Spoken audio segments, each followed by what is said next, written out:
What about the orbs of light? Have you seen those? The Yeah. floating orbs of light, like even like I said earlier while we were talking before about Chris Bledsoe, how he's able to summon these orbs of light. What category would you put that in? Because so far we've got Iranian drones, okay? We've got orbs, metallic orbs. We have the other crafts that could be any shape, any size, move any direction, all that kind of stuff. And we've also got those orbs of light. Those are the ones that also seem to be able to appear, disappear, move in any direction constantly, defy laws of physics, all of that. Do you think those are a separate category? I would, because to me, I have no problem, unapologetic, in ascribing something like that to the supernatural, at all. The light Whether, orbs? whether it's demonic or something like that, I got no problem with that. And especially for the ability of them to disappear. But at the end of the day, they don't need to be demonic necessarily, because I'll give you an example. I think I've been talking about this lately and writing an article about it for our magazine. Let me just give you this example. We know in Genesis 18 that two angels show up and they eat. Right? They sit down with Abraham and they eat food. The next day, or they go down to Sodom and Gomorrah in chapter 19. Well, the question always is, are angels physical? Well, they're eating food, and we know if we do a parallel, one of the proofs that Jesus gave in Luke 24 when he appeared after his resurrection to the disciples, they thought he was a spirit. He said, "Look, give me some food. Do you have any food?" He goes, "Give me some food." For a spirit doesn't have flesh and bone, which again he associated with eating physical food. So if you take that into consideration, angels, as we understand, are physical, but yet we know that they can cloak themselves, no problem. We see that in 2 Kings chapter 6, where Elisha's there and his servant is worried. Oh my gosh, well, look at the army, the Aramaic army. And he said, "Lord, open up his eyes to see." And boom, his eyes become uncloaked. He sees all the chariots and the angelic hosts that are there in order to defend him. So Elisha's not worried. But then it goes back. So they were there the whole time, but they were able to cloak themselves. So that, to me, I have no problem, even biblically, that they could be physical but still have the ability to cloak themselves where we can't see. Do you think, okay, so let's just theorize here. If they're spiritual, which I agree, I think that those are without a doubt spiritual things, because even when it says that it says that the devil masquerades as an angel of light, sure, you could take that to mean like, hey, sometimes he pretends to be a good guy, right? An angel of light, a messenger from God. But what if you take that just like super literally and it's an actual thing of light? That is what is appearing, So it could have like a dual meaning in that sense when he says that he masquerades as an angel of light.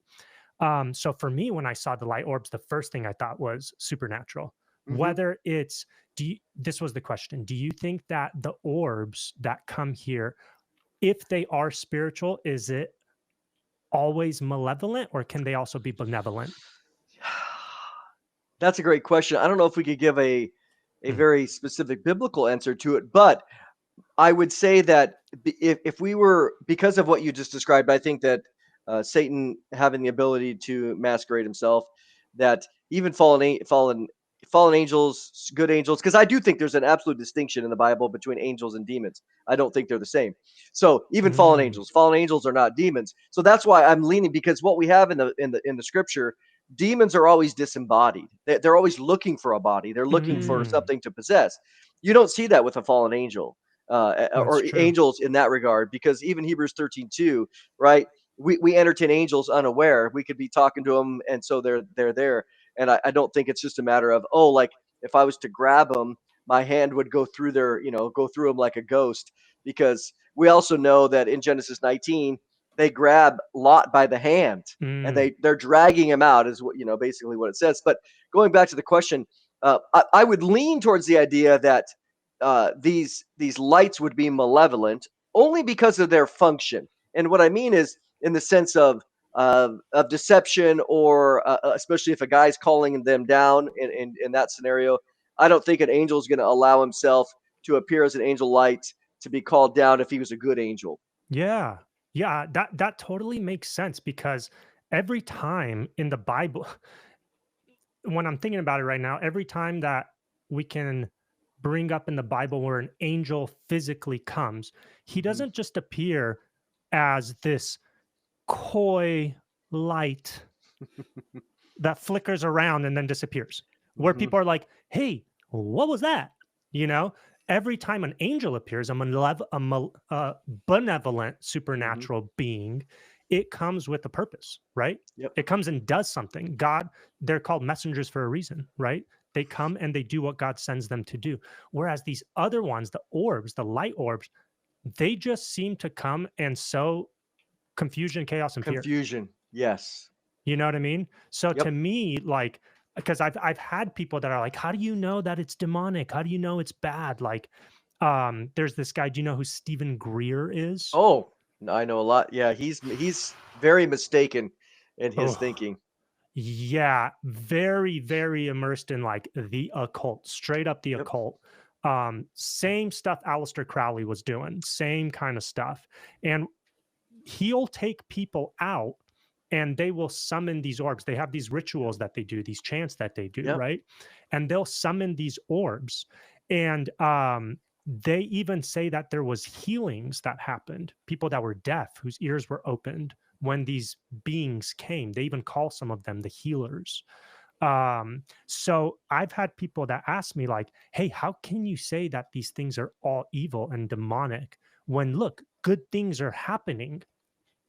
At these when these things appear, sometimes good things happen.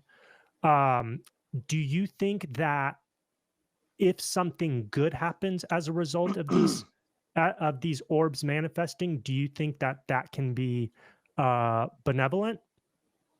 Well, I think the passage that you referenced about Satan appearing as the angel of light, 2 Corinthians 11:14.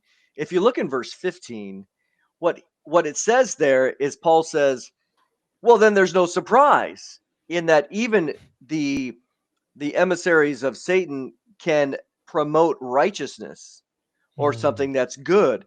Therefore, they could be. I'll say it this way: if Satan can get your soul, then he has no problem encouraging you to be good in certain ways, because that's the deception, right? I mean, this goes back mm, to all the stuff I've written on the Screw Tape Letters, where C.S. Lewis wrote quite clearly that there's no reason to have somebody be a murderer if he says if cards and gambling will do the trick.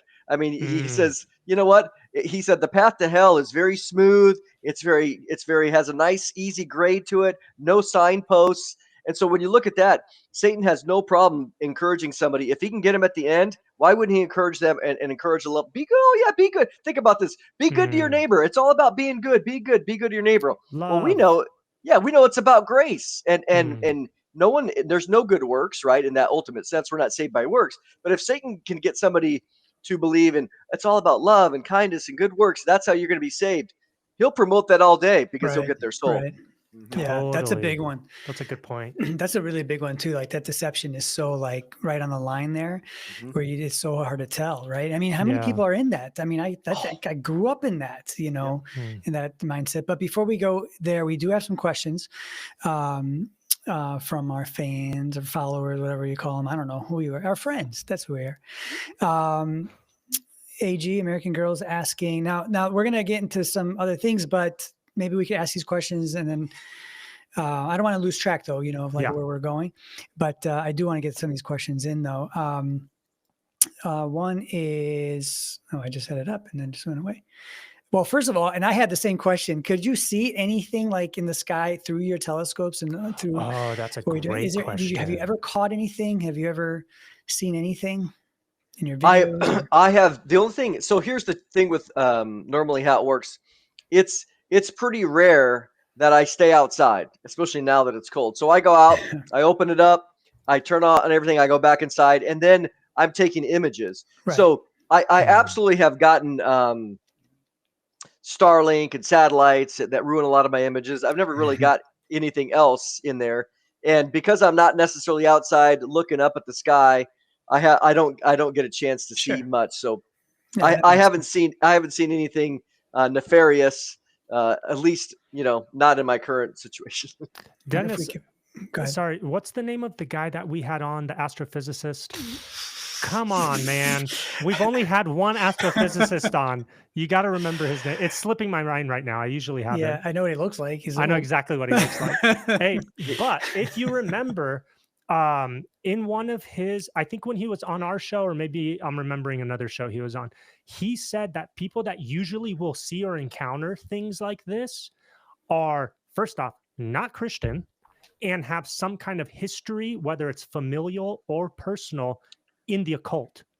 And so it wouldn't be a surprise that Mondo is not seeing anything appearing through his telescope, because Mondo's protected by Jesus. Is that why I don't see anything, man? I'm always like walking my dog out at night or really What early are you, morning. you're asking like, for stuff? Don't do it, man. I'm Don't looking do into the it. sky and I'm like looking around, like, man, I don't know.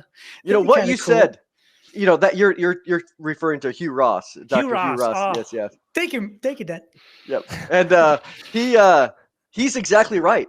The people that have opened themselves up to occultic things and occultic either mediums or psychics or whatever, they are they have way more sightings of these things than a solid Christian. Now, that doesn't mean a Christian has never seen anything, because Christians do, but nevertheless, they have way more sightings than Christians do. Yeah, he goes as far as even to track, I forget if it's his data or somebody else's, but he makes the case that you can take a statistical data from a population as to how many people are involved in like paganism and witchcraft and occult practices, and you can completely correlate that to the number of experiences by populace that a country will have.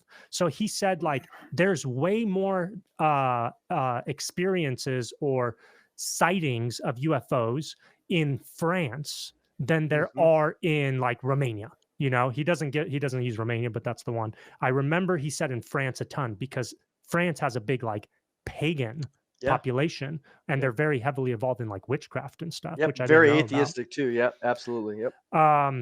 Do we have another one, Dennis? Yeah, we have a few. I've heard of Gary Stearman talk about his experience with the UFO helping him land his plane. Would that be like a good angel, or what would you think that was? So yes. So if people go on our they go on our website on the YouTube channel, I did an interview, might have been on our podcast channel. Anyways, you'll find it on there, where I did an interview with him, and he's often very reluctant to talk about it, but I got him to do an interview, and so I just grilled him with questions for the whole time. But what interesting thing is, when this happened, I'll give you the short story. It's not long, but the short story is, he was younger. He's a pilot. He just stopped flying a couple of years ago. He's 86.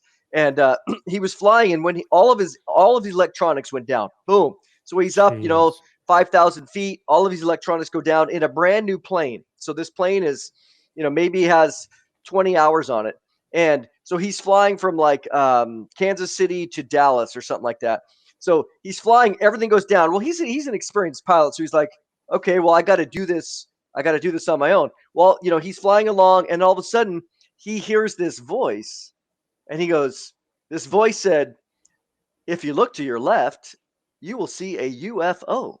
And he said it was kind of like, he goes, what in the world? He goes, stubborn as I am, I'm like, I don't believe any of this stuff. Well, then it said it again. No way. And so then he looks over to his left, and he sees a UFO just right there at his level. What is it? He said, describe it? Yeah, he said, first, it was kind of about a mile away, but he saw it no problem, clear day. And he said, I didn't have any feelings of malevolence. He goes, I was like, okay. Then all of a sudden, it comes up like probably 400 or 500 feet away from him. Get out of here. So he now he's watching this thing, and he said he could see the rivets on total metallic. He said, I saw this thing, hands down, very, very clearly physical. It wasn't light. He said, so then he said, I was going, and I moved the plane towards it to get a closer look, because he goes, like anybody would. Oh, I see something. I want to get Not closer. me. I'd be nose diving. Well, in the name of Jesus. So this is again. He said he had a sense of peace about it, and Oh, so wow. he moved over, and as soon as he did, like a lightning bolt, it went right back to a mile. Like he said, it was like Wow. instantaneous. He's like, no, you're not coming any closer. He goes, so it followed me the whole way, my entire trip. He said, so then he lands. So like the way that it was described, it was like he got there like six hours late, and he was like, it was like a 2-hour flight. So he shows up, and he's like, everybody's like, what's going on? Where you been? And he goes, oh yeah, this happened. And they go, where you been? And he goes, what are you talking about? And they said, well, you're 4 hours late, 3 hours late. And he goes, well, no, I'm not. Wow. So there was some level of like time dial. I don't know. This is just what he's telling me. Yeah. And so then they came and looked at the plane, and it was a newer plane, and something happened to it. They said, what did you do to this plane? And he goes, oh, what are you talking about? I didn't do anything. It just, things went down. So there was some sort of damage anyways. But to this day, he would say, I think it was a good angel flying a physical craft. Wow. And it there's no way I would have made it without them guiding me along to the place. Now, so some people think that he was deceived. All like you described earlier, all these beings are malevolent. And he said, you know what? If they were, that's not what I got from it. So what do you think, though? But I'm so curious. Okay, what do you think? Was he a Christian? One. At the time, I need to ask him that, because it was early on. I think he was a Christian, but just a new Christian. Okay. Because it was a long time, about 30, 40 years ago. Did he hear the voice audibly? Audibly. Okay, twice. Wow. Twice. And when he saw it, so he saw a physical craft.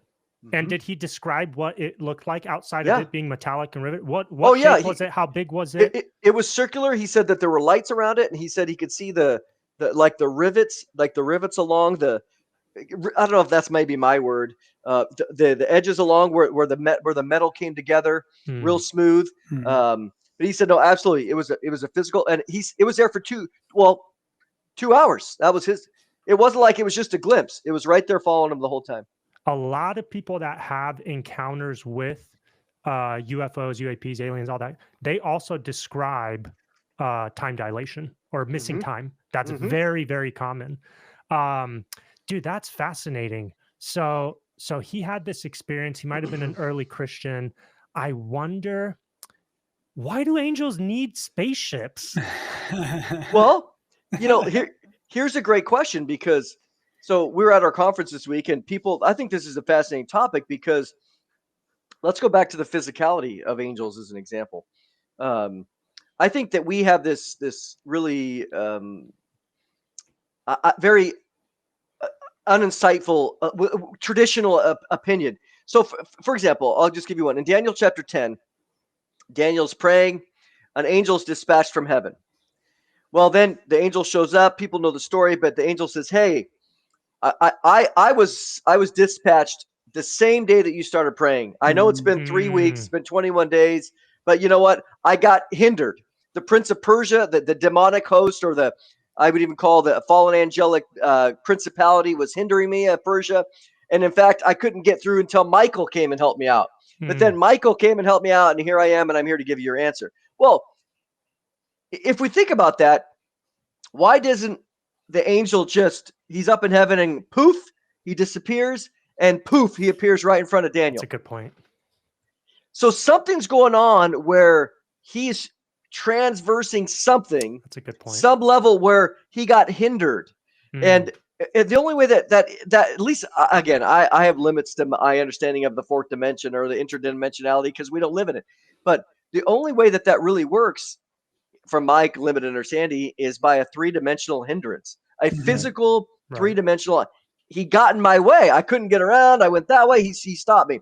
So then I had to get Michael over here to bring up the extra beef, because Michael's the chief of the princes. He's an archangel in the New Testament. And so then you had some sort of force, power to get them through. How it all works, I don't know. But we have these little hints, is what I'm saying. Well, okay, Mondo, he's the prince of the power of the air. right? And that we know this biblically, prince of the power of the air of Persia, prince of the power of the air of Greece. I think Mhm. is it Michael or Gabriel? That's basically the prince of the power of the air of Israel. They say Michael. that, they say power of the Michael. air. Yes. That's in Go ahead. Ephesians. Well, in Ephesians chapter 2, Satan is called the prince of the power of the air. It doesn't use that terminology in Daniel 10, but you do see the going on into chapter 6 of Ephesians, this idea of spiritual hosts of wickedness in the heavenly places. So there's no doubt there is this idea of them being in the heavens. And so I think Ephesians 2 and Ephesians 6 go together for sure. Yeah. So, we just talked about it. There's always, not always, but a lot of times there's time dilation, time loss, Mhm. right? How interesting that. I wonder if was it Michael and Gabriel fighting the prince of the power of the air of Persia? The Yeah, prince of Michael. Persia? Well, Michael came and got rid of the prince of Persia, and then the angel said to Daniel, "Well, when I leave, I'm gonna have to fight with the prince of Greece. Wasn't he delayed 2 weeks? 3 weeks, 21 Okay. days." So, what if Daniel was experiencing that time dilation? Were the angels actually delayed for 3 weeks while battling in the fourth dimension? Or was it 3 weeks to Daniel, but much That less to the angels? You see what I'm saying? I think that's a great question. I think I'm trying to think of the exact wording. We can look it up, but I think he said that it's been 3 weeks. So even Mm. I mean, speaking from his frame of reference, Right. From his frame of from reference. the angel's frame of reference. Because we're temporal, right? We exist in time. Like Mm-hmm. there's no way around that for us.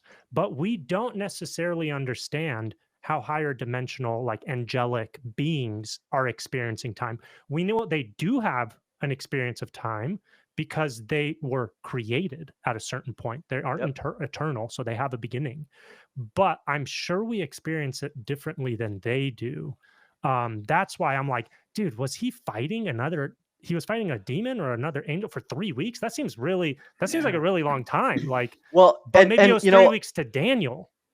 Well, actually, I just looked it up, and while you were, and it says here, um, the Daniel 10:13, the prince of the kingdom of Persia withstood me 21 days, and behold, Michael, one of the chief princes, came to help me, for I had been left alone there with the kings of Persia. Now I have come to make you understand. Blah blah. So he says from his own reference that he was hindered for 21 days. Wow, you're right. And he Dang, needed that's help too. fascinating. That's And he needed just help. so cool. He was left alone. Oh my goodness, so weird. He And- needed and another. so- He needed another ship. Well, and that's the fascinating thing. Is the other thing that I wonder about is, in Revelation 12, you have Michael and his angels fighting to Satan and his angels, and then Satan was cast out and his angels were cast out to the earth.